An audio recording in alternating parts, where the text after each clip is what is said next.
අයිබෝන් කියලා පිළිගන්නවා හැමෝම අපේ channel එකට. මම මීට කලින් 5OS ගැන සම්පූර්ණ රිවිව් එකක් කරලා වීඩියෝ එකක් ගෙනාවා. ඒ වීඩියෝ එකට කමෙන්ට් එකක් කරලා තිබ්බා OS එක install කරගත්තට හරියට Play Store එකේ enable කරගන්න බැරි වුණා කියලා. මේකට හේතුව තමයි ඔයාගේ PC එකේ root file system enable වෙලා තිබ්බොත් ඔයාලට Play Store එක enable කරගන්න බැරුව යනවා. සහ මේකෙදි developer mode කියන එකත් ඔයා on කරගෙන තියාගන්න ඕන. අද මේ වීඩියෝ එකෙන් බලමු හරියට කොහොමද මේ OS එක install කරලා ඔයාගේ PC එකට Play Store enable කරගන්න කියලා.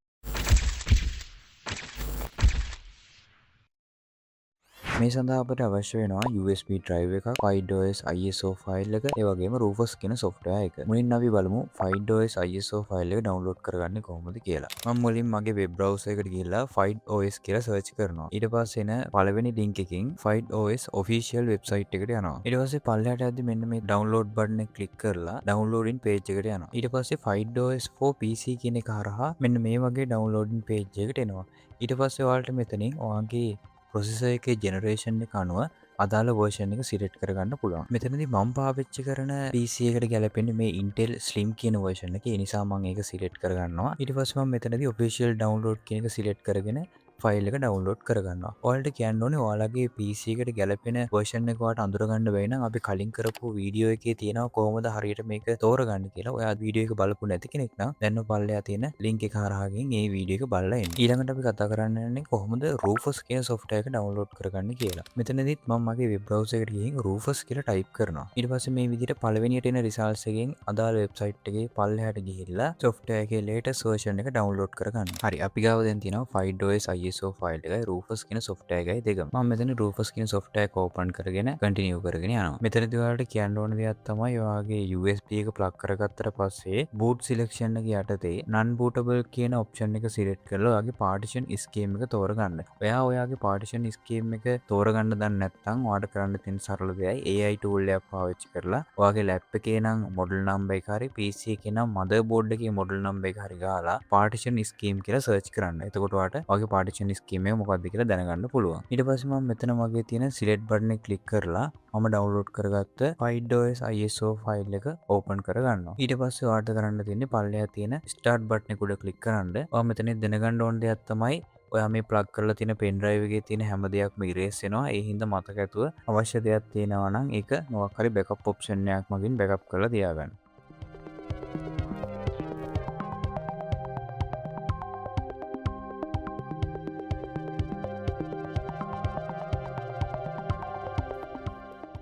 හරි දැන් මගේ pen drive එක bootable media එකක් විදියට create වෙලා තියෙන්නේ. දැන් මම මේ window එක close කරගන්නවා. ඊට පස්සේ මම මගේ PC එක restart කරනවා. මෙතනදී ඔයාලා දැනගන්න ඕන දෙයක් තමයි ඔයාගේ PC එකේ BIOS වල secure boot option එක enable වෙලා නම් තියෙන්නේ.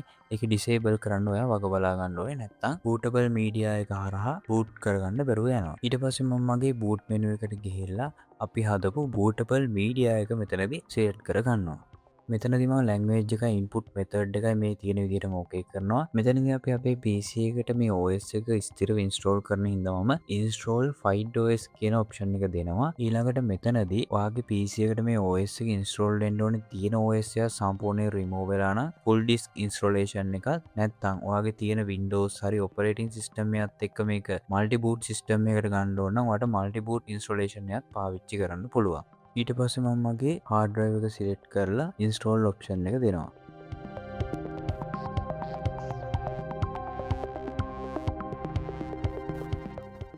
installation එක complete වුණාට පස්සේ මම මගේ PC එක shut down කරනවා. ඔයා මතක ඇතුව ඔයාගේ pen drive එක මේ වෙලාවේදී ගලවන්න ඕනේ. restart වුණාට පස්සේ ඔයාගේ PC එක මෙන්න මේ විදිහට බලා ගන්න පුළුවන් වෙනවා. ඊට පස්සේ ඔයා මෙතනදී අර කලින් වගේම OK බටන් එක ක්ලික් කරලා ඉස්සරහට යන්න. ඊට පස්සේ මම මගේ PC එකට ඉන්ටර්නෙට් කනෙක්ෂන් එක සම්බන්ධ කරගන්නවා. ඔව් මේකට ඉන්ටර්නෙට් කනෙක්ෂන් අවශ්‍ය නැහැ. මොකද මේකේ account create කරන්න මෙතනදී ඔයා paid OS account කියන එක තෝරන්න. මොකද Google account කියන එක මේ step එකේදී මම recommend කරන්නේ නැති නිසා. මෙතනදී ඔයා sign up button එක ක්ලික් කරන්න.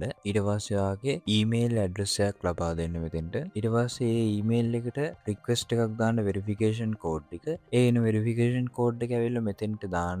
ඊට පස්සේ ඔයාගේ name එක ඇතුළත් කරන මම මගේ channel එකේ name එක GSUPLK කියලා දෙනවා. nickname එකටත් ඔයා කැමති නම දෙන්න. මෙතනදිත් මම GSUPLK කියලා nickname එකක් ලබා දෙනවා. ඊළඟට ඔයාලට මෙතන බර්ත්ඩේ එකක් දාන්න වෙනවා. ඊට පස්සේ පාස්වර්ඩ් එකක් ක්‍රියේට් කරන්න ඕනේ. මේ ක්‍රියේට් කරන පාස්වර්ඩ් එක තමයි ඔයාගේ මේ FidoOS account එකේ පාස්වර්ඩ් එක විදිහට මේගොල්ලෝ ගන්න මෙතනදී. හරි අපේ FidoOS account එක මෙතනදී හදලා ඉවරයි. මම දැන් sign in වෙනවා. ඊට පස්සේ ඔයාලට PC එකට log වෙන්න pin එකක් ක්‍රියේට් කරනවා. හරි දැන් ඔයාලට තියෙන්නේ මේ හැම එකටම next දීගෙන යන්න.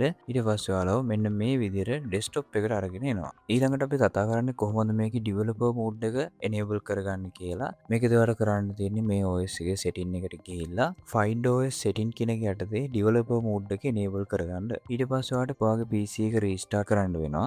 ඊට පස්සේ අපි යන්නේ Android setting එක enable කරගන්න. start menu එකට ගිහිල්ලා Android setting කියන එක උඩ click කරාට පස්සේ ඔයාලට මෙන්න මේ වගේ window එකක් බලා ගන්න පුළුවන් වෙනවා. ඒ window එකේ පල්ලෙහා තියෙන agree button එක click කරලා launch කියන button එක උඩ click කරන්න. ඊට පස්සේ ටික වෙලාවකින් ඔයාලට බලා ගන්න පුළුවන් වෙනවා Android setting enable වෙනවා. ඊට පස්සේ මම ආපහු start menu එකට ගිහිල්ලා store කියන එක උඩ click කරනවා. ඒ click කරාට පස්සේ ඔයාලට බලා ගන්න පුළුවන් configure gapps කියලා එකක් එනවා. එන්නේ configure gapps කියන එක උඩ click කරාට පස්සේ ඔයාලට බලා ගන්න පුළුවන් ඇඩ් කියලා බටන් එකක් පේන්න ගන්නවා. ඒ ඇඩ් කියන බටන් එක උඩ ක්ලික් කරාට පස්සේ ඩවුන්ලෝඩින් එකක් වෙනවා. ඊට පස්සේ ඔයාලට පුළුවන් මෙන්න මෙතන appear වෙන add app කියන එක ක්ලික් කරන්න. ඊට පස්සේ මම web browser එක open කරගෙන FidoOS rootfs disable කියලා type කරගන්නවා. ඊට පස්සේ ඔයාලට බලා ගන්න පුළුවන් මෙන්න මේ වගේ results එකක් එනවා. මේකේ තියෙනවා හරියටම කොහොමද මේ root file system එක disable කරගන්නේ කියලා. ඔයාලට පේනවා මේකේ තියෙනවා control alt t කියන keys ටික එකපාර press කරපුවාම ඔයාලට මේකේ terminal එක open කරගන්න පුළුවන් වෙනවා.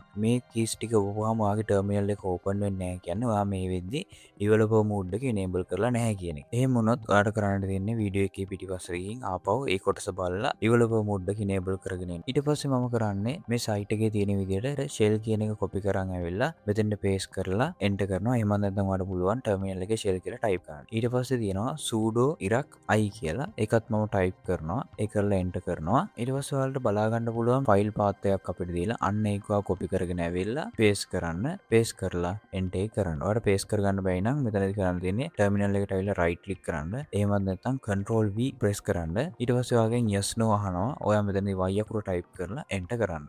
ඊට පස්සේ ඔයාලට බලා ගන්න පුළුවන් ඔයාගේ PC එක restart වෙනවා. මම කලින් වගේ store එකට ඇවිල්ලා configure gapps කියන feature එකට ගිහිල්ලා open app කියන එකට click කරනවා. ඊට පස්සේ ඔයාලට බලා ගන්න පුළුවන් මෙතන install කරන්න අපිට access එක දීලා තිනවා. ඔයා rootfs disable කරන්න කලින් ආවා නම් ඔයාලට මෙතන error එකක් වෙනවා. දැන් ඔයාලට එහෙම error එකක් වෙන්නන්නේ නැහැ. මොකද ඔයා rootfs disable කරලා ඉන්න හින්දා. ඊට පස්සේ ඔයාලට පුළුවන් okay කියන එකට click කරන්න. මේක ටිකක් වෙලා ගිහින් ඔයාගේ gapps file ටික downloading වෙලා අවසානයේදී අපිට results එක වෙන්නනවා.